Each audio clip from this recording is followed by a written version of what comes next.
ನಾನು ರಮೇಶ್ ಜಾರಕಿಹೊಳಿಯನ್ನ ಭೇಟಿಯಾಗಲ್ಲ, ಸತ್ಯವಾಗಿ ಪ್ರಾಮಾಣಿಕವಾಗಿ ಹೇಳ್ತಾ ಇದ್ದೇನೆ ಅಂತ ಮಾಜಿ ಮುಖ್ಯಮಂತ್ರಿ ಬಿಎಸ್ ಯಡಿಯೂರಪ್ಪನವರು ಹೇಳಿದ್ದಾರೆ. ಲೋಕಸಭೆ ಚುನಾವಣೆ ಬಗ್ಗೆ ಚರ್ಚೆಗೆ ಬಂದಿದ್ದೇನೆ ಅಷ್ಟೇ ಅಂತ ಕೂಡ ಬಿಎಸ್ವೈ ಪ್ರತಿಕ್ರಿಯೆಯನ್ನ ನೀಡಿದ್ದಾರೆ. ಅತೃಪ್ತ ಶಾಸಕರು ನಮ್ಮ ಸಂಪರ್ಕದಲ್ಲೂ ಇಲ್ಲ, ನಾವು ಅವರನ್ನ ಸಂಪರ್ಕಿಸಿಯೂ ಕೂಡ ಇಲ್ಲ, ಮುಂದೇನಾಗುತ್ತೋ ಅಂತ ಗೊತ್ತಿಲ್ಲ ಅಂತ ಬಿಜೆಪಿ ರಾಜ್ಯಾಧ್ಯಕ್ಷ ಯಡಿಯೂರಪ್ಪ ಅವರು ಹೇಳಿಕೆಯನ್ನ ನೀಡಿದ್ದಾರೆ.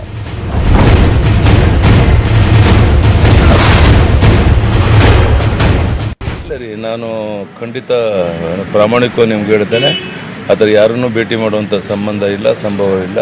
ನಾನೀಗಾಗಲೇ ಮೊನ್ನೆ ನಾನು ಹೋದಾಗಲೇ ಬೆಳಗಾಂ ಚಿಕ್ಕೋಡಿ ಬಗ್ಗೆ ಚರ್ಚೆ ಮಾಡಿದ್ದೆ. ಅವತ್ತು ನಮ್ಮ ಸಂಸತ್ ಸದಸ್ಯರು ರಾಜ್ಯಸಭಾ ಸದಸ್ಯರು ಇರಲಿಲ್ಲ. ಅದಕ್ಕಾಗಿ ಇವತ್ತು ಇನ್ನೊಂದು ಸಮಾಲೋಚನೆ ಮಾಡಿ ಬಿಜಾಪುರಕ್ಕೆ ಹೋಗ್ತಾ ಇದ್ದಾರೆ. ಅದು ಅವ್ರಿಗೆ ಬಿಟ್ಟಂಥದ್ದು. ನಾವು ಕಾಂಗ್ರೆಸ್ JDS ಶಾಸಕರಿಗೆ ನಾವ್ಯಾಕೆ ತಲೆ ಕೆಡಿಸ್ಕೊಳ್ಳೋಣ? ನಾವು 104 ಜನ ಶಾಸಕರು ಇಂಟ್ಯಾಕ್ಟ್ ಆಗಿ ಇದ್ಕೊಂಡು ವಿರೋಧ ಪಕ್ಷವ ನಮ್ಮ ಕೆಲಸ ನಾವು ಮಾಡ್ತೇವೆ. ಯಾರೂ ಇಲ್ಲ ರೀ, ನಮಗೇನು ಸಂಬಂಧನೇ ಇಲ್ಲ. ಅವ್ರು ನೀವು ಹೇಳಿದ್ರಲ್ಲ, ಅತೃಪ್ತಿ ಇದ್ರೆ ಮಂತ್ರಿ ಸ್ಥಾನ ಸಿಗಲಿಲ್ಲ, ಇನ್ಯಾವುದೋ ಪ್ರಮುಖ ಸ್ಥಾನ ಸಿಗಲಿಲ್ಲ ಅಂತ ಅವ್ರು ಬಡ್ದಾಡ್ತಾ ಇರ್ಬೋದು. ಅಂತಿಮವಾಗಿ ಏನಾಗುತ್ತೆ ಕಾದು ನೋಡೋಣ. ಇದುವರೆಗೂ ನಮ್ಗೆ ಯಾರೂ ಸಂಪರ್ಕದಲ್ಲಿಲ್ಲ, ನಾವು ಯಾರೂ ಸಂಪರ್ಕ ಮಾಡೋಕ್ಕೆ ಹೋಗಿಲ್ಲ. ಅದ್ರ